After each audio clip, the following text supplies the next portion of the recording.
कर्नाटक के तटीय इलाके की एक सुनसान बस्ती।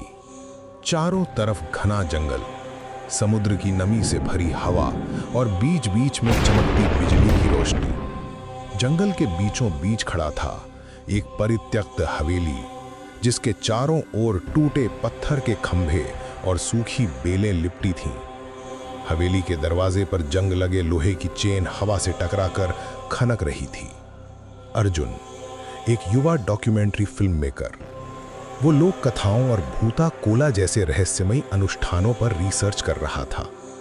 उसका मानना था कि ये सब बस अंधविश्वास है, लेकिन गांव वालों ने उसे चेतावनी दी थी, इस हवेली के भीतर मत जाना, वहां संरक्षक आत्मा आज भी जागृत है। अर्जुन हंस पड़ा। भूत प्रेत कुछ नहीं होते, बस कहानियां हैं और मैं इन्हें साबित कर दूंगा। हवेली का दरवाजा उसने कैमरे के साथ खोला और एक ठंडी लहर उसके शरीर से गुजर गई। अंदर घुप अंधेरा था। टूटी खिड़कियों से चांद की हल्की रोशनी आ रही थी।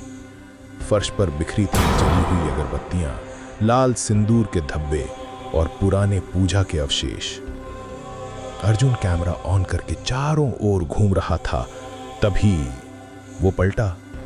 पीछे कोई नहीं था।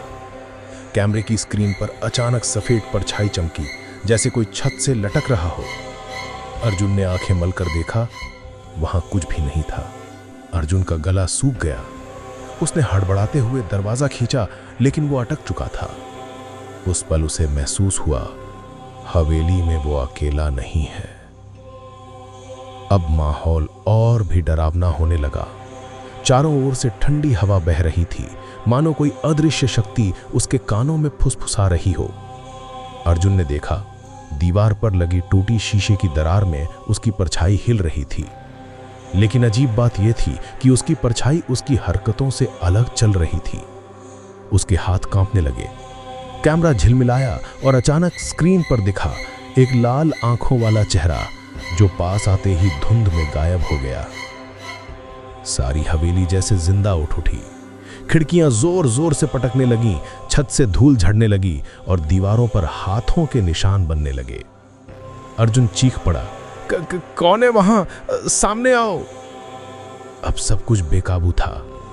अचानक हवेली का बीच का हॉल जल उठा। मशालें खुद ब खुद प्रज्वलित हो गई और उनके बीच प्रकट हुआ भूता कोला का नर्तक।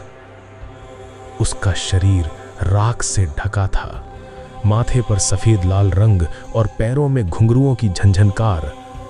उसकी आंखें सीधे अर्जुन की आत्मा को चीर रही थीं। वो आत्मा नाचते नाचते अर्जुन के चारों ओर घूमने लगी। हर चक्कर के साथ हवा भारी होती गई, जैसे उसकी सांसें रुक जाएंगी। अर्जुन ने चीख कर दरवाजा तोड़ने की कोशिश की, लेकिन तभी एक अदृश्य हाथ ने उसका गला पकड़ लिया।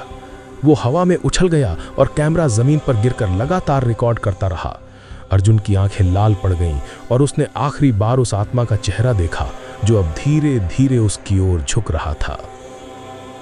अगली सुबह गांव वाले हवेली पहुंचे। फर्श पर टूटा कैमरा पड़ा था। उसमें रिकॉर्ड हुआ अंतिम दृश्य, अर्जुन हवा में लटकता हुआ और फिर अचानक फ्रेम से गायब हो जाना।